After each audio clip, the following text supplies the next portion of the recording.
Una de las creencias más controversiales en el catolicismo es acerca del purgatorio. ¿Qué es el purgatorio en realidad? ¿Acaso es un lugar que inventaron en la Edad Media? ¿Es algo que no aparece en la Biblia, que nunca se creyó? Bueno, en verdad veamos lo que dice la Iglesia Católica acerca del purgatorio o purificación final. Numeral 1030 del Catecismo de la Iglesia Católica. Ahora cita: los que mueren en la gracia y en la amistad de Dios, pero imperfectamente purificados, aunque están seguros de su eterna salvación, sufren después de su muerte una purificación a fin de obtener la santidad necesaria para entrar en la alegría del cielo. La Iglesia llama purgatorio esta purificación final de los elegidos, que es completamente distinta del castigo de los condenados, es completamente distinta del infierno, no tiene nada que ver. La Iglesia ha formulado la doctrina de la fe relativa al purgatorio, sobre todo en los concilios de Florencia y de Trento. Okay.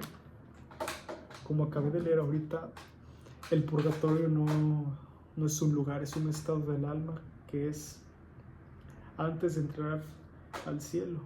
Es un lugar en donde ya eres salvo, pero eres salvo a través del fuego, ya que no estás en perfecta amistad de Dios.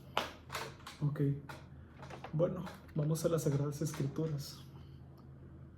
Claro, tenemos que el purgatorio, algo curioso, es que los judíos en la época de Jesucristo ya creían en algo parecido al purgatorio, que lo llaman el Gehinnom, en donde es un estado del alma para purificar antes de entrar en el Olam Haba o el mundo venidero.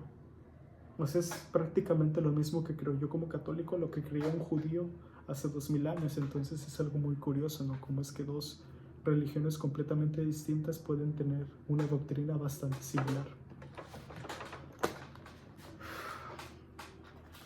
Voy a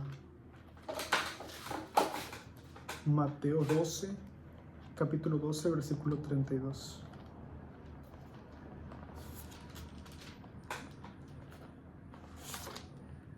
Mateo capítulo 12, versículo 32.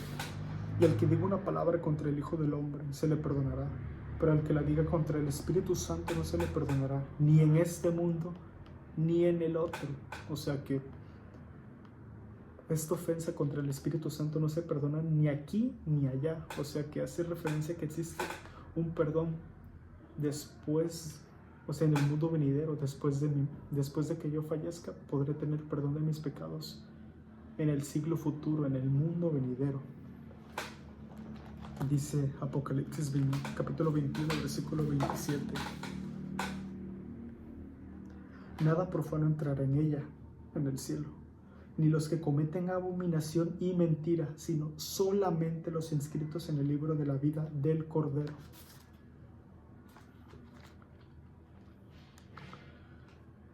Claro, aquí tenemos que nada profano puede entrar en el reino de los cielos, nadie que tenga mancha de pecado puede entrar allá en la presencia real de Dios.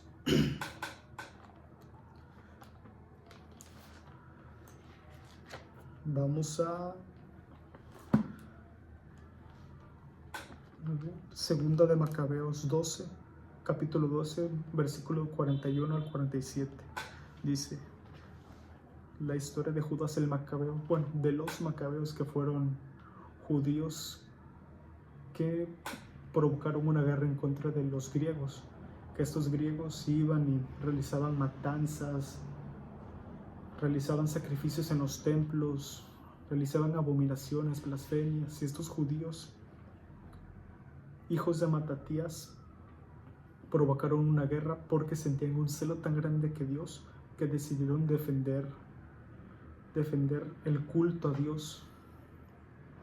Claro, esta historia es acerca de los hijos de Matatías que defendiendo Jerusalén, defendiendo los templos contra los descendientes de Alejandro Magno, que son Antíoco de Epífanes, etc. Pero no voy a hablar de eso.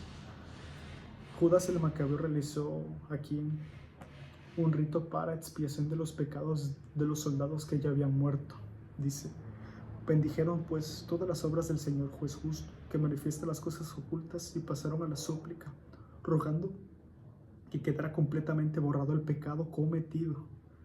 El valeroso Judas Macabeo recomendó a la multitud que se mantuvieran limpios de pecado, a la vista de lo sucedido por el pecado de los que habían sucumbido. Después de haber reunido entre sus hombres cerca de 2000 dracmas, las mandó a Jerusalén para ofrecer un sacrificio por el pecado, obrando muy hermosa y noblemente, pensando en la resurrección. Pues de no esperar que los soldados caídos resucitaran, habría sido superfluo y necio rogar por los muertos. Mas se consideraba que una magnífica recompensa está reservada a los que duermen piadosamente. Era un pensamiento santo y piadoso. Por eso mandó hacer este sacrificio expiatorio en favor de los muertos, para que quedaran liberados del pecado que habían cometido. Dice Job 1, capítulo 1, versículo 5. Una vez acabados estos días de la fiesta, Job los llamaba para purificarlos al día siguiente, de madrugada.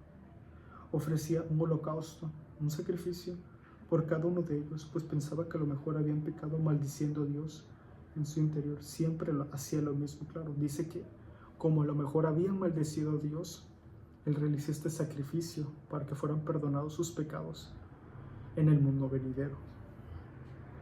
Dice primera de Pedro, capítulo 1, versículo 7. A fin de que la calidad probada de vuestra fe, más preciosa que el oro perecedero que es probado por el fuego, se convierta en motivo de alabanza, de gloria y de honor en la revelación de Jesucristo. Vamos a 1 Corintios 3, 13.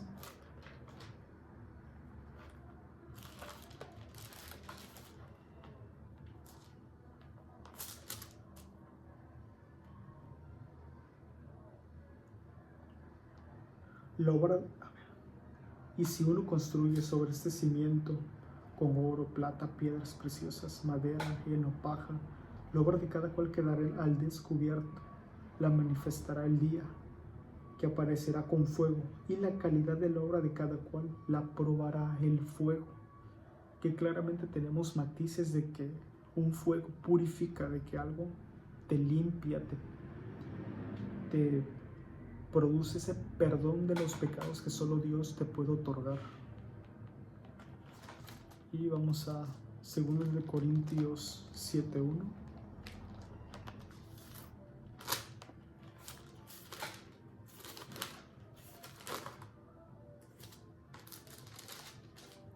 Teniendo pues estas promesas, queridos míos, purifiquémonos de toda mancha de la carne y del espíritu, consumando la santificación en el temor de Dios. Claro, aquí el apóstol Pablo nos dice acerca de que purifiquémonos, quitemos toda mancha de pecado de nuestros cuerpos, de nuestras almas, para en verdad ser partícipes de la recompensa del cielo. Bueno, hasta aquí ha sido todo. Espero que estos pasajes bíblicos y esta pequeña explicación hayan sido de mucha utilidad. Gracias.